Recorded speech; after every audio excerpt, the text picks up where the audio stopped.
What would a realistic best-case scenario for former President Donald Trump and the Republican Party look like on a 2024 presidential election map? I did make a similar video last week on Kamala Harris's best-case scenario, so feel free to check that out as well, either before or after you watch this one. And hey, while you're at it, make sure to subscribe to my channel as well and hit that notification bell so you don't miss any of my future videos on the 2024 race. As always on this channel, I am going to keep this analysis as data-driven as possible. Let's get started. Trump currently leads Harris by exactly 2 percentage points, according to Real Clear Polling's latest average. Now, this is about a point narrower than the lead that Trump held over Biden before the president dropped out of the race. Conventional wisdom already did suggest that Harris would perform better than Biden, but now the polls over the last couple weeks have proven it. That being said, while Harris clearly has a higher ceiling than Biden in a head-to-head matchup against Trump, often lost in all that hype is the fact that her floor may be just as low. Remember, her 2020 bid for the Democratic nomination came to a crashing halt almost 2 months before the Iowa caucuses. So, in a best-case scenario for Trump, the Harris campaign does make a series of mistakes over the coming 3 months and flames out by Election Day. Whether this comes via a poor VP pick, a subpar debate performance, or some random October surprise, it's not unreasonable to think that Trump could perform just as well against Harris as he would have against even the tanking Biden campaign. Like I said though, this video is supposed to take a look at Trump's best case scenario in a realistic environment. That means I am not just going to place down every remotely competitive state as going towards Trump and calling it a day. On your screen right now is the 2024 battleground map with the 15 states and 2 congressional districts that could theoretically go to either candidate in a landslide race. The rest of these safe states in a dark shade of blue or red are almost certain to back Trump or Harris, even if they were to win by a 5 to 6 point margin nationally. Now, the reason I placed an emphasis on realistic environments is that the current polls do suggest we're headed for a closely contested race, not a landslide, and we're currently in the midst of an extraordinary era of close presidential contests, where neither party has won the national popular votes by double digits since Ronald Reagan in 1984. And more importantly than that, within the context of this video, the Republican Party has not secured a popular vote victory of more than 2.5 points since George H.W. Bush in 1988. So, with that said, a realistic best-case scenario for Trump is that he wins the national popular votes by around 4 to 5 points. This would mark a 2 to 3 point shift in his direction over the next 3 months, and considering that the Electoral College structurally favors the Republican Party by about a point or 2, depending on which data scientist you ask, that popular vote margin would position him to secure more than the necessary 270 electoral votes. In that scenario, Trump would almost certainly win Maine's 2nd congressional district by more than 10 points, Florida by around 7 to 10%, and Texas by a similar margin. He would also hold North Carolina in the Republican column by a comfortable margin, say around 5 to 7 points. Trump carried this 2nd district in Maine by 10 in 2016 and 7 in 2020. It is the most rural congressional district in the entire country and one of the oldest. Both demographics do tend to lean Republican. Down in the southeast, Florida is rapidly right-trending. Trump won by 3 points in 2020, making it one of just 5 states where he improved upon 2016. And then in the 2022 midterms, Republican incumbents Governor Ron DeSantis and Senator Marco Rubio both won re-election by more than 15 percentage points. And then in Texas, an emerging battleground that had been trending left over the last 2 decades, but now finds itself at a standstill as Republicans have made significant gains among Hispanics in the Rio Grande Valley, here in South Texas, halting any Democratic hopes of flipping the state in the near future.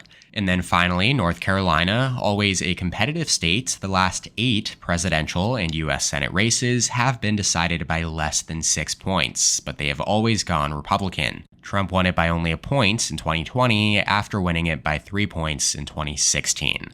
Now, those 3 states do bring the former president up to his 2020 coalition. Now, this should be considered his baseline in this race. If he is to take back the presidency, he must at minimum win each of these states.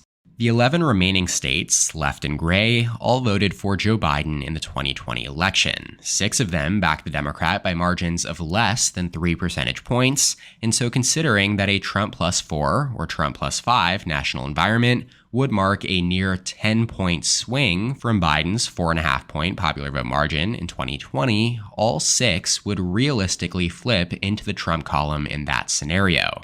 So that means Wisconsin, Michigan, and Pennsylvania, the core Rust Belt trio, each lean red, as do the Sun Belt battlegrounds of Georgia, Arizona, and Nevada. Wisconsin, Michigan, and Pennsylvania are often grouped together as the Rust Belt trio since they have voted for the same candidate as one another since the 1980s and are often decided within a point or 2 of each other. They went blue in every election from 1988 to 2016 when Trump flipped them into the Republican column, each by less than a point against Hillary Clinton. Now, in 2024, Kamala Harris is actually generally considered weaker than Joe Biden in this region, as she will probably struggle to match his strength among older, white, working-class voters. Yet on the other hand, the vice president will probably outperform the president across the Sun Belt by consolidating the minority support that Biden had been losing to Trump in the polls over the last few months. Again, though, in a Trump plus 4 or Trump plus 5 environment, the individual trends and dynamics across these states won't really matter. They should all flip by at least a point or 2 in that scenario. Now that catapults Trump all the way up to 312 electoral votes, far past the necessary 270. Should Harris hold the remaining states in her column, we would end up with an almost identical electoral college breakdown as in 2016. But remember, in that 2016 election, Hillary Clinton won the national popular votes by 2 points. And here, we're talking about a potential Trump plus 4 or 5 environment, one that would absolutely put states like Minnesota, Virginia, New Hampshire, and Maine in play for Republicans.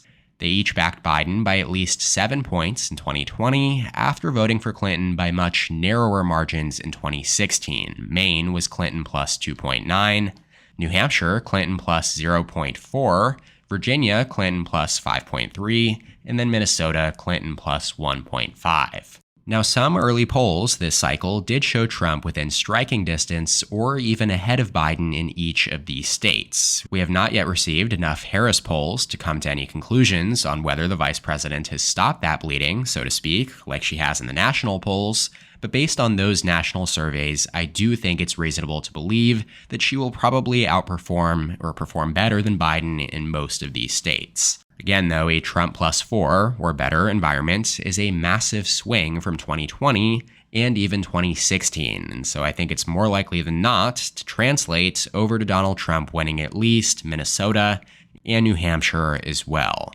Both Maine and the Commonwealth of Virginia would be pushing it, I think. Harris would probably still be favored to eke out narrow victories here, especially with ranked choice voting up in Maine, as well as Nebraska's rapidly left-trending Omaha-based 2nd Congressional District, while New Mexico is probably still out of the question.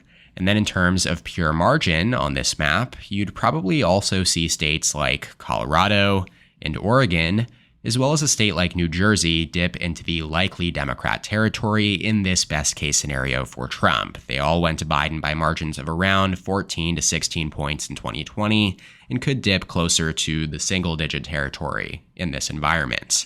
Ultimately, though, these ratings place Trump at 326 electoral votes, again, far more than enough to secure a non-consecutive second term in the White House, while Kamala Harris finishes with 212. That's all for today's video. Feel free to let me know in the comments below what you think of this map and these electoral race ratings. Shout out to my channel members on screen here. Thank you so much for your support. If you would like to become a member, go ahead and click the join button below this video. to receive exclusive perks. Please leave a like on the video if you enjoyed it. Make sure to subscribe to my channel down below as well. While you're at it, you can check out more content from my channel here. And as always, thank you so much for watching. I'll see you next time. EP out.